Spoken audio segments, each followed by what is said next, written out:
I si Dimma Zapata amb il·lustració de David Caro?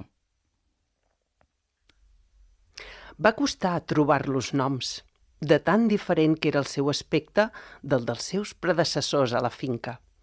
Finalment, després de rebre propostes ben variades, la mestressa va triar Lea i Truc.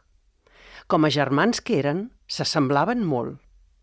Això quan se'ls mirava dormint. Desperts, eren semblants com un ou a una castanya. Ell era tranquil, manyac, pacient. Ella, aixelebrada, intensa, apassionada. Quan era petita, de vegades arribava a atabalar el seu germà, de tant com volia jugar i jugar. Ara que són grans, la mestressa els deixa fer la seva durant el dia, que de nit ja prou que els té estacats a tocar de l'entrada. La dona sap que molt sovint tots dos van a fer una mica de teca amb el que poden trobar a prop de l'escorxador, que els agrada fer la becaina al solet, que tornen sempre a casa abans que el dia fosquegi. Sap que si en Pep, el masover, fa tan sols una xiulada, amb certesa les dues bestioles, tan fortes, tan potents, tornen mansolles a casa. La mestressa sap que, com li van garantir, tenir aquests dos germans cuidant-li la finca la fa sentir tranquil·la, segura, tan ben acompanyada. La mestressa, el que no sap aquell dia, és perquè només ha tornat en Truc. Per què ha tornat tan d'hora i tan neguitós? Ell, que mai se l'ha vist esverat per res. Perquè, quan ha sentit, com tantes vegades, els trets dels caçadors, alguna cosa dins seu ha xisclat que quelcom no anava bé. Cabòries, absurdes, s'ha dit, i ha seguit brodant aquesta coixinera que sembla que no es vol acabar mai. Passen les hores. En Truc no es calma. El rau-rau del cor de la mestressa, tampoc. En Pep ha xiulat per tots els voltants de la casa, pel torrent de Can Comes, pels camps.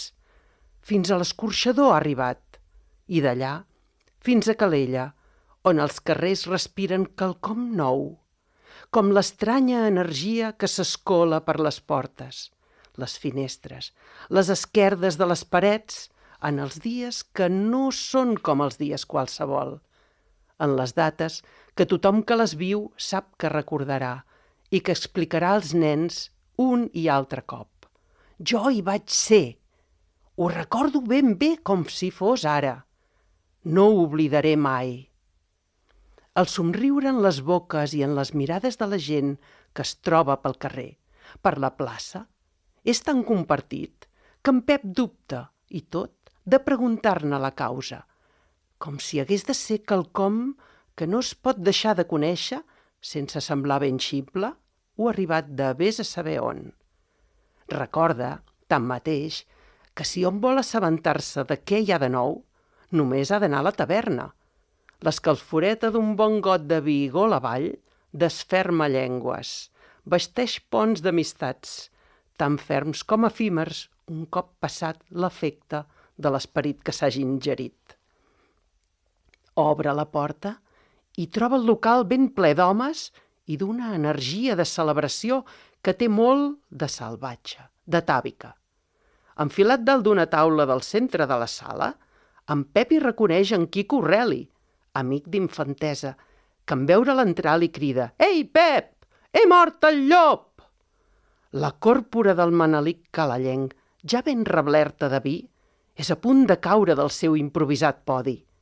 Cal ajudar-lo a baixar, fer-lo seure i, és clar, celebrar amb ell aitar l'heroïcitat, mentre d'altres veus tan o més borratxes que la de l'Orreli reclamen per a ella la mateixa feta.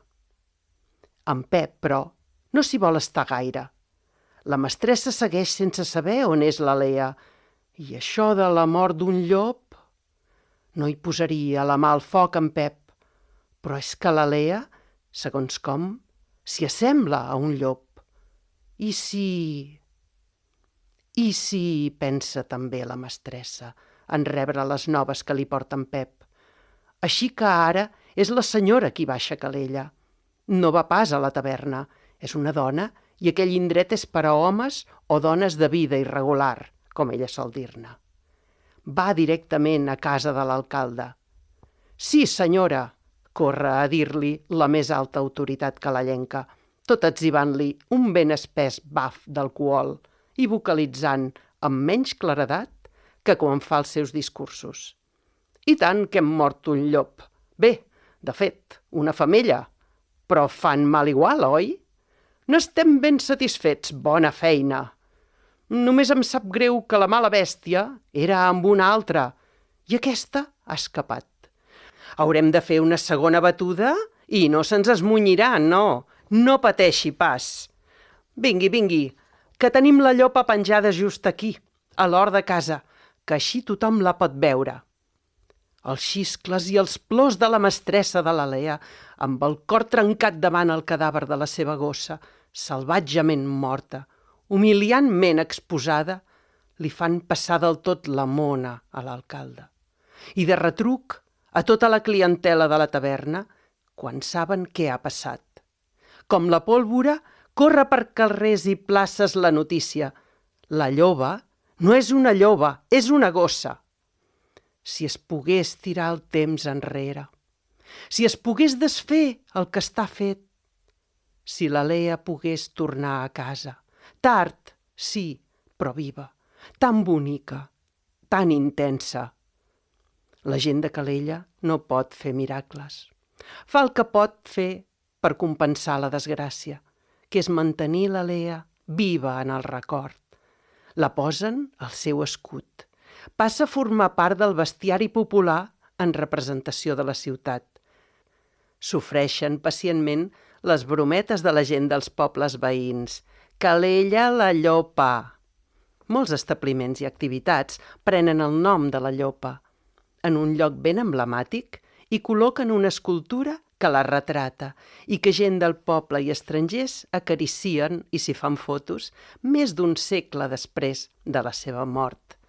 Un jardí al mig de la ciutat recorda aquesta història de persones de bona fe que mirant de protegir els seus s'equivoquen. Una història que mostra, finalment, què es pot fer quan ja no hi ha res a fer.